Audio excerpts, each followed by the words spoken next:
अस्सलाम वालेकुम मैम।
अस्सलाम वालेकुम एवरीबॉडी। क्या हाल चाल है वालेकुम आपका? सलाम मैम। मैं ठीक अल्हम्दुलिल्लाह। वालेकुम अस्सलाम मैम। अल्लाह का शुक्र, मैं भी ठीक ठाक। आप लोगों की क्लास जो है वो बिल्कुल ही नमाज के टाइम पर होती है, तो नमाज पढ़नी है तो हम 5 मिनट्स बाद स्टार्ट कर देते हैं। सब नमाज पढ़ के अगर आ जाएं, यस मैम। Yes ma'am. ठीक है। बट यस 5 मिनट से ज़्यादा नहीं होगा, ठीक है। 5 मिनट्स के बाद आई विल स्टार्ट, ओके। नहीं मैम, मस्जिद में जाना पड़ेगा ना, फिर 5-10 मिनट लग जाएंगे। आपने मस्जिद में पढ़नी है कि घर में पढ़नी है बेटा? नहीं मैम, मस्जिद में। नहीं बेटा, आप मस्जिद में ना जाएं, आप घर में ही काइंडली पढ़ें, ठीक है। मैम इधर जय नमाज नहीं है। जानमाज़ के बगैर पढ़ लें बेटा, कोई मसला नहीं है। नमाज ही पढ़नी है आपने, ठीक है। क्योंकि ओके मैम। लेक्चर भी तो मैंने देना ना। लेक्चर का टाइम एक हमारे पास जो है उसी में मैंने लेक्चर देना है, तो ऑब्वियसली आप लोगों को अगर 5 मिनट्स में कह रही हूँ तो काइंडली 5 to 10 मिनट्स में मैक्सिमम आपको आ जाए, ठीक है। चलो, thank you. We will start after 10 minutes maximum. Okay ma'am.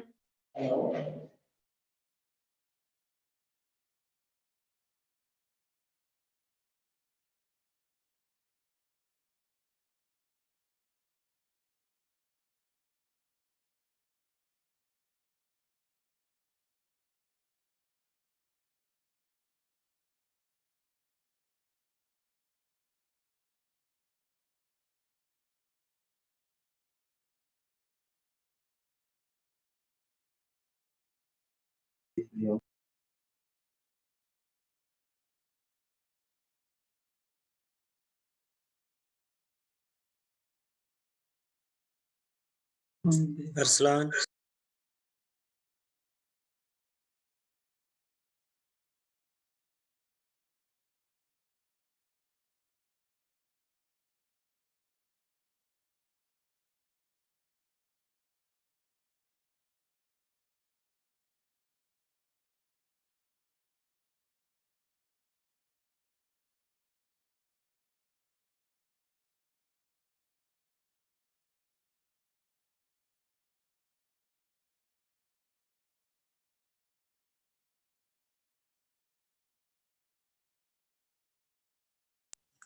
अगर listen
Ama era calado olhar aqui isso. Olhar aqui isso. Oh, já não mata olha. E é bom mais que outra. मुझे आज कम गुनना एक बार बार